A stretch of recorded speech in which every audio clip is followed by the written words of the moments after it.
Alhamdulillah, Alhamdulillahi Rabbil Alameen. والصلاة والسلام على سلطان الأنبياء والمرسلين وعلى آله الطيبين وصحابه الطاهرين وعلى أبي حنيفة وأحبابه أجمعين. أما بعد فقد قال الله تبارك وتعالى في كلامه المجيد والفرقان الحميد: أعوذ بالله من الشيطان الرجيم. بسم الله الرحمن الرحيم. يوم ندعو كل أناس بإمامهم إلى آخر الآية. آمنت بالله صدق الله العظيم. সম্মানিত আজকের সুন্নি হানাফি কনফারেন্সের সভাপতি মহাশয়, সভা সঞ্চালক তৎসহ গোটা পশ্চিমবঙ্গের বিভিন্ন প্রান্ত থেকে আহলে সুন্নাত ওয়াল জামাতের তাবর তাবর হযরত ওলামায়ে আহলে সুন্নাত ওয়াল জামাত, বিভিন্ন এলাকা থেকে আগত শ্রোতা মণ্ডলী, পর্দার আড়ালের মা ও ভগ্নীগণ, যখন থেকে কনফারেন্স শুরু হয়েছে এখন পর্যন্ত আপনারা ধৈর্য ধরে বিভিন্ন বক্তার মুখ থেকে কোরআন হাদিস মাখা যুক্তিযুক্ত দলিল ভিত্তিক এবং বিষয় ভিত্তিক বক্তব্য শ্রবণ করছেন। এ পর্যন্ত আপনারা ধৈর্য ধরে বসে রয়েছেন, তার জন্য আপনাদেরকে রইল অসংখ্য ধন্যবাদ, মোবারকবাদ। কলেজার ভিতর থেকে দোয়া দিচ্ছি। আমার উঠার পরে একটা জিনিস সুবিধা হলো যে যারা দাঁড়িয়েছিলেন তারা বসে পড়েছেন, আর কিছু লোক দাঁড়িয়ে আছেন। তো একটা জালসাতে আমি বলছিলাম যে যারা দাঁড়িয়ে আছেন তারা বসে যান। তো ওনারা বলছেন যে হুজুর, পা আমাদের, আমরা দাঁড়িয়ে থাকি আর বসে থাকি, তা আপনাদের কি? ভাবছিলাম এই ভয়ে বলবো না।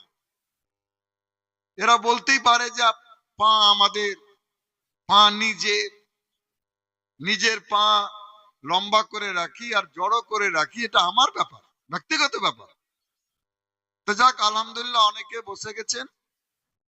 আর শুনেন, জীবনী বক্তব্যকে আমরা সমর্থন করি, আমরা বিরোধিতা করি না। জালসা, সাধারণ জালসা যে হয় সেগুলো আমরা সমর্থন করি, মানি। আমরা তো জালসা করি, কিন্তু মনে রাখবেন শিক্ষিত সমাজ, লালগোলা থানার বর্ডার এলাকার মুসলমান ভাইরা কান খুলে শুনুন, সত্যি যদি এই রকম সম্মেলনের বক্তব্য বুঝে নেন, তাহলে এই সম্মেলনের বক্তব্যে যত স্বাদ পাবেন, জীবনী বক্তব্য বা জালসার বক্তব্যে স্বাদ পাবেন, কিন্তু অতটা পাবেন না।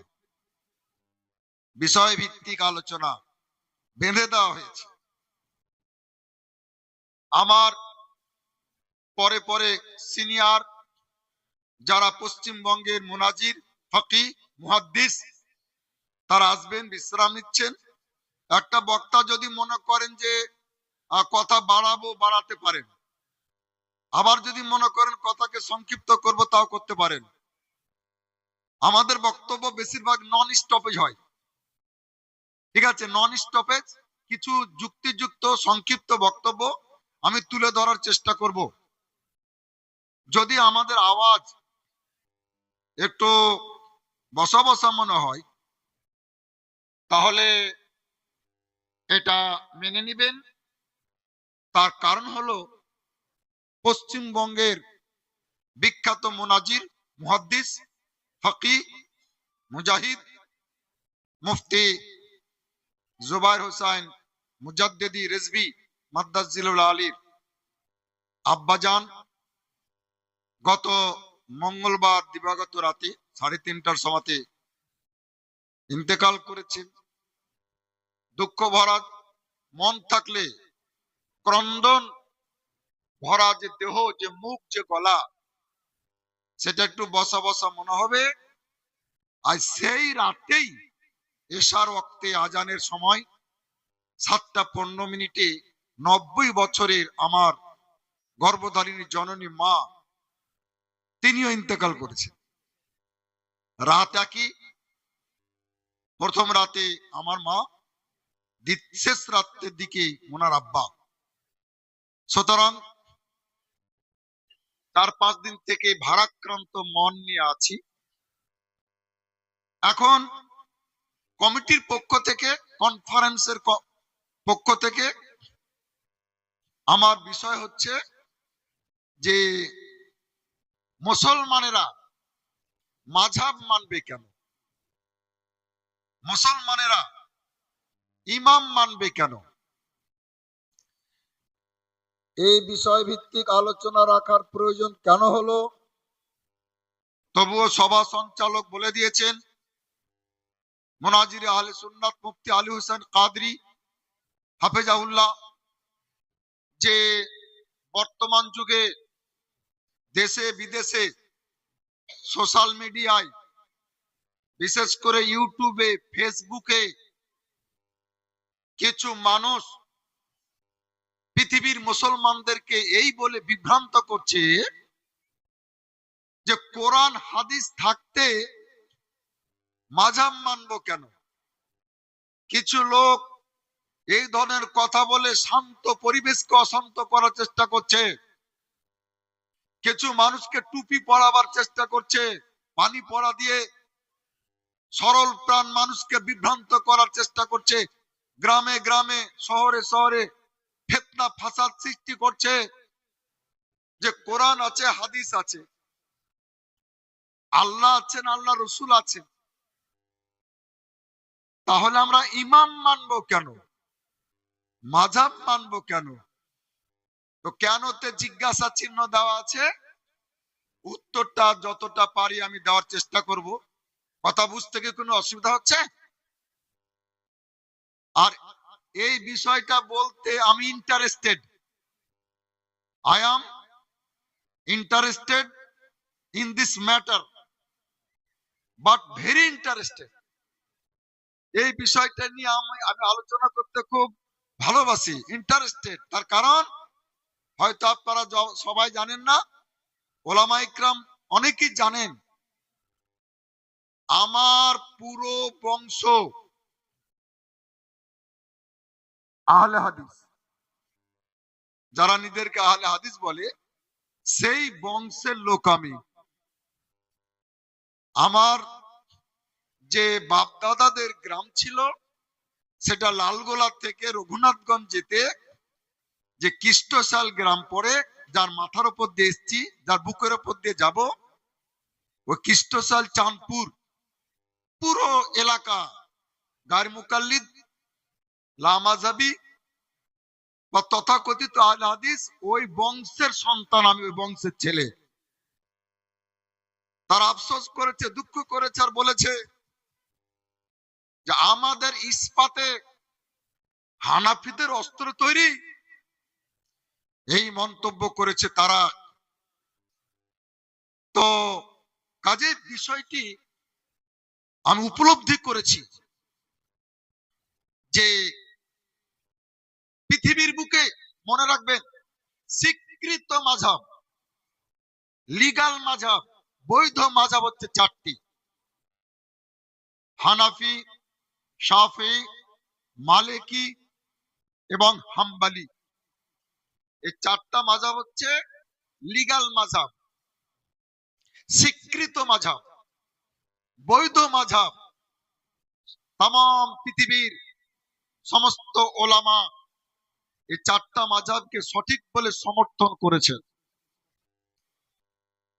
এই চারটি মাযহাব কি এখন বর্তমানে আছে? এ ব্যাপারে আপনাদেরকে মনোযোগ দিয়ে শুনতে হবে।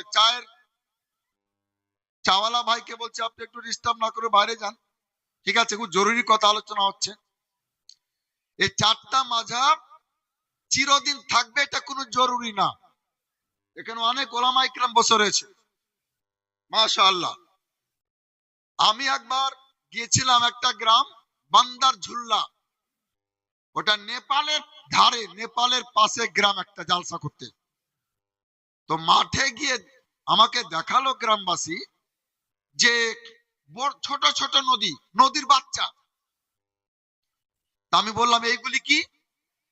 তারা বলল যেখান থেকে হিমালয় খুব কাছে, ওখান থেকে ঝর্ণা ঝরে আসছে, আর তার জন্য ছোট ছোট নদী তৈরি হয়ে যাচ্ছে। এই নদীগুলো কত দূর গেছে? বলছে এই নদীগুলো কিছুটা 2 কিলোমিটার এসে শেষ। পানি শেষ মানে নদী শেষ। পানির যে প্রবাহমানতা, অর্থাৎ যতদিন পানি জারি থাকবে নদী থাকবে, পানি নাই নদী শুকিয়ে যাবে। কিছুটা 10 কিলোমিটার গিয়ে শেষ হয়েছে। আর হিমালয়ের ঝরা পানিতে কিছু এমন নদী তৈরি হয়েছে যেটা কিয়ামত পর্যন্ত থাকবে ইনশাআল্লাহ। চারটা মাযহাব তৈরি হয়েছে, স্বীকৃত মাযহাব, বৈধ মাযহাব। এই চারটা মাযহাব মিলেই কিন্তু বলা হয় আহলে সুন্নাত ওয়াল জামাত। মনে থাকবে?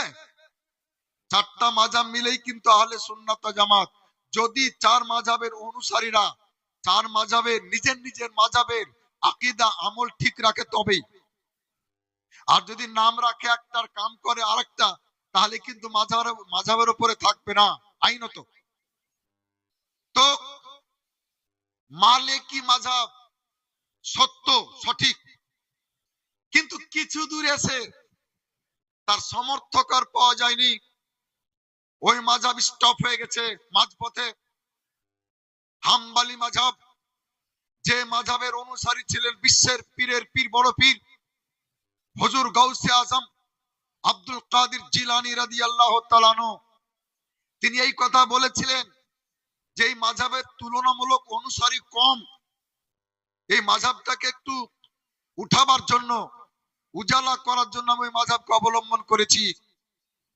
তো হাম্বলি মাযহাবেরও অনুসারীগণ আস্তে আস্তে যখন কমে গেল, শেষ হয়ে গেল, সে মাযহাবটা স্টপ হয়ে গেছে, শেষ হয়ে গেছে। এটা মাযহাবের দোষ না, সমর্থক নাই। আপনার পীরের সিলসিলা কতদূর যাবে, কতক্ষণ চলবে? মুরিদ যতক্ষণ থাকবে, খলিফা যতক্ষণ থাকবে, খলিফা শেষ, মুরিদ শেষ, সিলসিলা ওখানে স্টপ হয়ে যাবে। শাফি মাযহাব, শাফি মাযহাব কি পৃথিবীতে আছে? হ্যাঁ, এটা একটু টিম টিম করছে। মোমবাতির মতো কোন কোন এলাকায় ভারতবর্ষে, কেরলে কিছু শাফিউল মাসলাক আছে, তারা সুন্নি, তারা শাফি কিয়াম করেন, তারা শাফি নবীর নাম শুনে চুমা দেন। ওই মাযহাবটা আছে, কিছু সমর্থক আছে তার। আর হানাফি মাযহাব শুরু হয়েছে যেখান থেকে আজও নিজের সুবহানাল্লাহ যৌবন কাল নিয়ে পৃথিবীতে টিকে রয়েছে এবং কিয়ামত পর্যন্ত থাকবে, তার সুসংবাদ দেওয়া হয়েছে।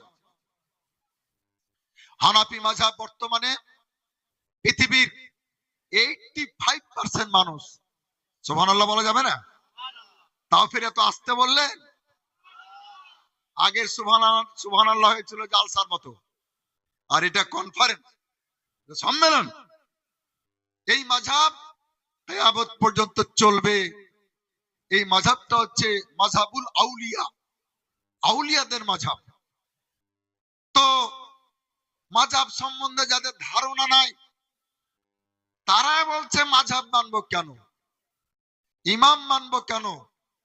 শোনেন মুসলমান ভাইরা, যুবকেরা শোনো, ফেসবুকের ফেক কথাতে ইমান হারা হবে না, আকীদা হারা হবে না, নিজের মাযহাবকে ত্যাগ করিও না, করিও না, করিও না। ফেসবুকে অনেক ফেক কথাও প্রচার করা হয়। এরা জানেন আপনারা ইমাম মানবো কেন, আমরা মাযহাব মানবো কেন? একটা ছোট্ট সাধারণ কথা বলি, যে প্রত্যেকটা মুসলমানের গ্রামে মসজিদে একটা করে ইমাম থাকে, থাকে না? আপনাদের গ্রামে ইমাম নাই? আরে এই ইমামকে যদি কোনো সমাজের লোক বলে যে মানবো না, তো গ্রামের লোক ওকে সমাজে রাখবে? বলেন, ওকে মোড়লেরা সর্দারেরা জুতাবে যে ইমাম মানবি না তো তোর জানাজা পড়াবে কে বে? তোর বিটির বিয়ে পড়াবে কে? আকিকার পশু হালাল করবে কে? কুরবানির পশু হালাল করবে কে? ইমাম যদি না মানবি, তো মুসলমান সুস্থ মস্তিষ্কে একটু চিন্তা করুন, যে বিশ্বের মুসলমানদের সমাজের ইমামকে না মেনে, না মানলে যদি এঘরা হতে হয়, এই দশা হয়, তো তাম পৃথিবীর বিশ্বের নির্বাচিত 4 মাযহাবের 4 ইমামকে যদি না মানে, তার দশা কি হতে পারে? ও কবরেও জুতা খাবে আর হাসরেও জুতা খাবে। ওই এঘরা থাকবে, এঘরা থাকবে। আমার মুসলমান ভাইরা, ইমাম শব্দটা খুব পবিত্র শব্দ, আরবি শব্দ ইমাম, ইমাম, এবং এটা কোরআন শরীফের শব্দ। এখানে কোরআন শরীফের অভিজ্ঞ ব্যক্তি অনেক আছেন। আমার বাম পাশে আমার বন্ধু বসে আছেন, হাফিজ হাবিবুর রহমান, পশ্চিমবঙ্গের ট্যালেন্টেড হাফিজ, বেরেলি পাস করা হাফিজ। আমার বন্ধুদের কাছে ডাকলাম, তো কোরআন শরীফের মধ্যে ইমাম মোট 12টা জায়গাতে এসেছে, 12 জায়গাতে ইমাম শব্দ এসেছে। সুবহানাল্লাহ বলেন। ইমাম মেয়ের খবরদার বেয়াদবি করবেন না, ইমামকে সম্মান করবেন। আমি পবিত্র কোরআন থেকে পাঠ করেছি যে আয়াত, তার তর্জমা এখনই করব। আমি আপনাদের সম্মুখে কোন মুফতি সাহেবকে, কোন মাওলানা সাহেবকে যদি জিজ্ঞাসা করা হয় যে হুজুর ইমাম মানবো কেন, তাহলে উনি কি জবাব দিবেন জানেন? প্রথম জবাব শুনেন। কেউ যদি বলে যে ইমাম মানবো কেন, তাহলে এর প্রথম জবাব হচ্ছে, প্রথম উত্তর হচ্ছে যে এই জন্য ইমাম মানবো, এই জন্য মাযহাব মানবো। ওরাকে বলে দেবে, শোনো, কান খুলে শোনো, এই জন্য ইমাম মানবো, এই জন্য মাযহাব মানবো। যে ইমাম মানতে, মাযহাব মানতে কোথাও আল্লাহ নিষেধ করেননি, আল্লাহ নবী इमाम मानते, मजहब मानते कोताओ निषेध करेंगे। इसकी सबसे बड़ी दलील ये है कि अल्लाह और रसूल ने मना नहीं किया। हमारे उलमा यही सबसे पहले, यही जवाब होगा कि जो अल्लाह ने मना नहीं किया, रसूल ने मना नहीं किया, हम इमाम इसलिए मानते हैं। तो इमाम मानते अल्लाह मना करेंनी, कि मोल्ला मना करार के? जी जी हक है हजरत, बेशक। মোল্লা মানা করার কে, নিষেধ করার কে? শোনেন মুসলমান ভাইরা, আপনাদের মনে রাখতে হবে যে কেউ যদি বলে আপনাদেরকে, আমাদের সামনে আসবে না। কিছুক্ষণ আগে মুফতি আলী হোসেন কাদরি সাল্লামাও বলছিলেন যে ওদের ধর্মে বুঝে নেবেন, আমি অজু অবস্থাতে কারো নাম নিই না, রেকর্ড আছে, রেকর্ড আছে, অজু অবস্থাতে আমি কারো নাম নিতেও রাজি না। জি জি জি বেশক, বুঝে নেবেন। ওরা বলেছে যে কালো প্রচলিত কাক খাওয়াও জায়েজ নয়, বরং নেকি, তাই লিখেছে। ওদের বড় মৌলভিতে লিখেছে, বইয়ের মধ্যে লেখা আছে সওয়াব হ্যায়, কালা কৌয়া খানা সওয়াব হ্যায়। ওদের হেড মৌলভিতে লিখেছে। তা লিখেছে যখন, তাহলে ওদের সমর্থক খেয়েছে। আর যে মানুষ যে জিনিস খাবে, তার প্রভাব তার শরীরে পড়বে, তার বৈশিষ্ট্য, ওই জানোয়ারের বৈশিষ্ট্য তার দেহের মধ্যে তৈরি হয়ে যাবে। কালো কাকের ধর্ম হচ্ছে যে বেগুনের শক্ত জায়গা খান ঠুকরাবে না, নরম জায়গা খান ঠুকরাবে। जी जी আমার এক কাকা টমেটো লাগিয়েছিল, আমাকে হচ্ছে ভাতিজা দেখে যাও কাক ঠুকরালছে, তো শক্ত খান ঠুকরায়নি, নরম খান ঠুকরালছে। তো মুফতিদের সামনে ওরা আসবে না, মুনাজিরের সামনে আসবে না, আমাদের जी মতো जी जी আলেমের সামনে बेशक আসবে না, ওই নরম ওই খান ঠুকরাবার চেষ্টা করবে, আপনাদেরকে বিভ্রান্ত করার চেষ্টা করবে। ঠিক আছে? তো যদি বলে যে কোরআন আছে হাদিস আছে, ইমাম মানবো কেন, মাযহাব মানবো কেন? তো শোনো, শুধু তোমারই মুখ নাই, আমাদের মুখ আছে, বলার সুযোগ আমাদেরকে দেওয়া হোক। আমিও বলতে চাই যে পৃথিবীতে চিকিৎসা শাস্ত্রের হাজার হাজার নয়, লক্ষ লক্ষ নয়, কোটি কোটি বই পুস্তক আছে, এ কথাকে অস্বীকার করতে পারবে না। চিকিৎসা শাস্ত্রের কোটি কোটি বই আছে, তো এত বইপত্র থাকতে তোমরা ডাক্তারের কাছে যাও কেন? ডাক্তারের बहुत खूब हजरत हाँ ডাক্তারের দরকার হয় কেন? ওই বই পুস্তক নিজে নিজেই পড়ে নিয়ে নিজের অসুখের চিকিৎসা তো নিজেই করতে পারো, নিজেই ওষুধ কিনে খেতে পারো। তো বুঝা গেল লক্ষ লক্ষ চিকিৎসা শাস্ত্রের বই পুস্তক থাকা সত্ত্বেও যেমন ডাক্তারের দরকার, আরে কোরআন এবং হাদিস থাকা সত্ত্বেও কোরআন হাদিস বিশেষজ্ঞ মুজতাহিদের দরকার, बेशक ইমামের बेशक দরকার।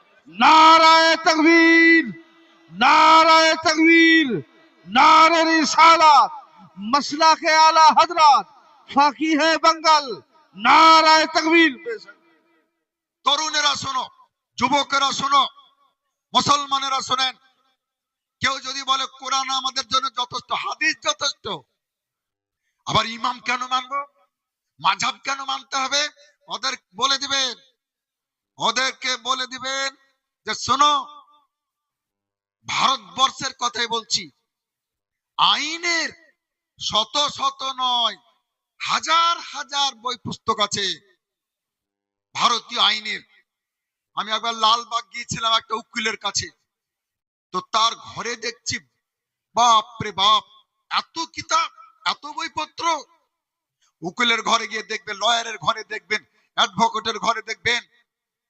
তো যারা বলছে যে কোরআন থাকতে, হাদিস থাকতে ইমাম কেন মানতে হবে, মাযহাব কেন মানতে হবে, তাদেরকে বলে দিবে যে তাহলে আইনের বই পুস্তক যেখানে আছে সেখানে উকিল ধরার দরকারটা কি, অ্যাডভোকেট ধরার দরকারটা কি?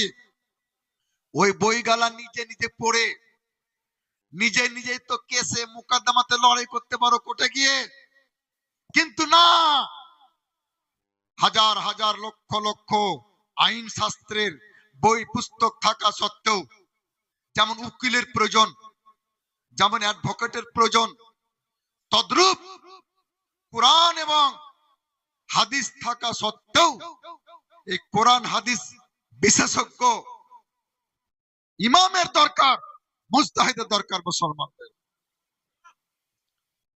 আমার মুসলমান ভাইরা, পৃথিবীতে মুসলমান কম বেশি 200 কোটি। এখন শোনেন ভালো করে, নীল গগনের নিচে জমিনের বুকে বিশ্বের মানচিত্রে কম বেশি 194টি ছোট বড় দেশ, গোটা পৃথিবীতে কম বেশি 200 কোটি মুসলমান। 200 কোটি মুসলমান ইমাম কেন মানতে হবে?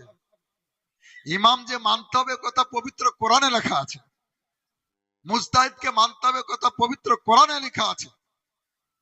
তো 200 কোটি মুসলমানের মধ্যে সমস্ত মুসলমান দুই ভাগে বিভক্ত, দুই রকমের মুসলমান হয়, দুই শ্রেণীর মুসলমান হয়। কারা কারা দুই শ্রেণীর, কারা কারা হয়? আল্লাহ পাক পবিত্র কোরআনে বলছেন, কুল হাল ইয়াস্তাবি আল্লাযীনা ইয়ালামুনা ওয়াল্লাযীনা লা ইয়ালামুন। হে আমার প্রিয় নবী, আপনি বলে দিন আমার বান্দাদেরকে, আপনার উম্মতদেরকে, যে শিক্ষিত আর অশিক্ষিত কি সমান হতে পারে? এটা ইস্তেফামে ইনকারি, অর্থাৎ হতে পারে না শিক্ষিত আর অশিক্ষিত সমান হতে পারে না, এক হতে পারে না। এতে বোঝা গেল ঠিক আছে কোরআন এবং হাদিস শিক্ষিতদের জন্য যদি যথেষ্ট হয়, তো যারা নিজেদেরকে আহলে হাদিস বলে দাবি করো, যারা গায়ের মুকাল্লিদ, যারা লামাঝাবি, তোমরা জবাব দাও। তোমরা তো বকলমে যারা লেখাপড়া জানে না, সাধারণ লোক, অশিক্ষিত, তাদেরকে তো তোমরা জাহান্নামে ভরার ব্যবস্থা করছো। ওরা তো শিক্ষিত নয়। কোরআন বলছে 2 শ্রেণীর মুসলমান হবে। তাহলে তারা কি করবে? যারা কোরআন বুঝে না, হাদিস বুঝে না, তারা কি আমল করবে না? তারা কি নামাজ পড়বে না? তারা কি রোজা রাখবে না? রাখবে কেমনে? মুসলমান বুঝা গেল যে শিক্ষিত লোকেরা আলাদা, অশিক্ষিত লোকেরা আলাদা। আল্লাহ পাক একটা নিয়ম বলে দিচ্ছেন, অশিক্ষিত লোকেরা কি করবে শুনেন। আল্লাহ পাক পবিত্র কোরআনে বলছেন, হাফিজ সাহেবকে দেখে আমি খুব খুশি। আয়াত কত নম্বরে কোন সূরাতে আছে সব ওনার জানা আছে, আমাদেরও জানা আছে, বলে দিব। আল্লাহ পাক বলছেন যে ফাসআলু আহলা যিকরি ইন কুনতুম লা তা'লামুন। আল্লাহ পাক শিক্ষা দিচ্ছেন, ও আমার বান্দারা, যারা লেখাপড়া করনি, যারা অশিক্ষিত, যাদের জ্ঞান নাই, যারা জানো না, তোমরা ওই ফারাজিদের কথা শুনে, নামাজাবিদের কথা শুনে, গায়ের মুকাল্লিদের কথা শুনে, তথাকথিত আহলে হাদিসদের কথা শুনে চিন্তা করিও না, টেনশন করিও না, দুঃখ করিও না, টেনশন করিও না। তোমরা জ্ঞানীদেরকে জিজ্ঞাসা করো আর আমল করো। আল্লাহ পাক বলছেন ফাসআলু আহলা যিকরি ইন কুনতুম লা তা'লামুন। যা তোমরা জানো না, আহলে ইলমদের কাছে, জ্ঞানীদের কাছে জিজ্ঞাসা করে নাও। আমার মুসলমান ভাইরা, এই কনফারেন্স করার প্রয়োজন কেন হলো? তথাকথিত যারা আহলে হাদিস, এদের মৌলবীরা, এদের সাধারণ লোকের তেমন কোনো দোষ নাই, কিন্তু এরা পেছন পেছন পেছন চলে, কি বলে জানেন? হামারো হামারো হামারো হামারো। এর একটা ছোট্ট 3 কথার গল্প আছে। আমাদের জঙ্গিপুরে ঈদের 2 দিন আগে দলের দল রাজমিস্ত্রি আসছে বিদেশ থেকে। তো যার বাবা আসছে, সে ছুটেছে বাপকে দেখে, আব্বা এলো, আব্বা এলো, আব্বা এলো। কারো দাদা আসছে, ছোট ভাই ছুটছে, দাদা এলো, দাদা এলো, বিদেশ থেকে কিছু নিয়ে আসবে, হ্যাঁ ঈদে বাড়ি আসছে। কারো কাকা এলো, কাকা এলো। ওখানে এক এতিম বসেছিল, ওর কেউ নাই দুনিয়ায়, বাপ নাই যে আসবে, দাদা নাই যে আসবে, হ্যাঁ বংশে কেউ ছিল না। তো ও কি দল ছুটে যাবে? ও পেছন পেছন ছুটছে, হামারো হামারো হামারো। কথা বুঝছেন কি? তো সাধারণ লোক আছে কিছু হামারো হামারো করার। তো এদের দোষ না, দোষ তো হচ্ছে মৌলবীদের, যারা লোকদেরকে টুপি পরাবার চেষ্টা করে। তাহলে এখানে দিবালোকের নাই পরিষ্কার হয়ে গেল যে সব মুসলমান 2 ভাগে বিভক্ত। একজন ইলিম ওয়ালা, এক শ্রেণী, আর দ্বিতীয় শ্রেণী হচ্ছে ইলিমহীন, বেইলিম, যারা লেখাপড়া করেননি, ইলিম অর্জন করেননি। আমার মুসলমান ভাইরা, আবার যারা ইলিম ওয়ালা, এরা 2 ভাগে বিভক্ত। এরা হচ্ছে 2 ভাগে বিভক্ত। এক হচ্ছে মুজতাহিদ আর এক হচ্ছে গায়র মুজতাহিদ। যারা মুজতাহিদ, তাদেরকে ইমাম মানার দরকার নাই, তাদেরকে মাযহাব মানার দরকার নাই। তারা নিজেরাই ইমাম, তারা নিজেরাই মুজতাহিদ। আর পৃথিবীর যে সমস্ত গায়ের মুজতাহিদ, আলিম, হাফিজ, কারি, মুফতি, ইনারা প্রত্যেকেই সুবহানাল্লাহ মাযহাব মেনেছে, ইমাম মেনেছে।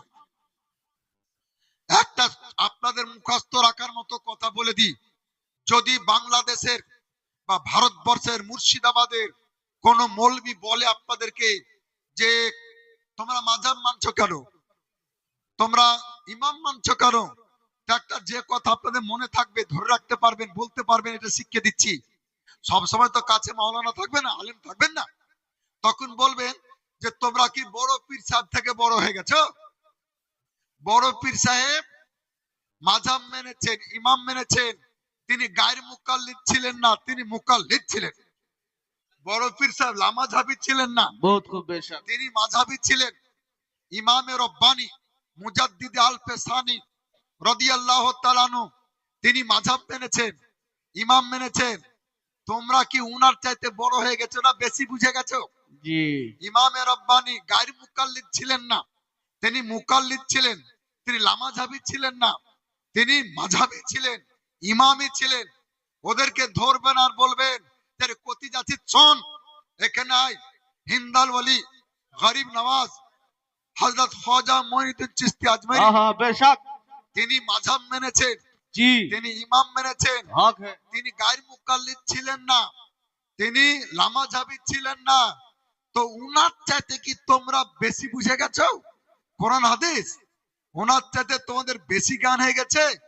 আলা হযরত ইমামে আহলে সুন্নাত হুজ্জাত হুজুর হুজ্জাতুল ইসলাম সরকার মুফতি আজম হিন্দ সরকার হুজুর তাজুল শরিয়া हाय हाय এই बेशक। মতো কত শত পীর সুবহানাল্লাহ। ওলি গৌস কুতুব ইনারা গায়ের মুকাল্লিদ ছিলেন না, লামাঝাবি ছিলেন না। नाराए तकबीर, नाराए तकबीर, नारे रिसालत, मसला के आला हजरत, नाराए तकबीर, नारे रिसालत।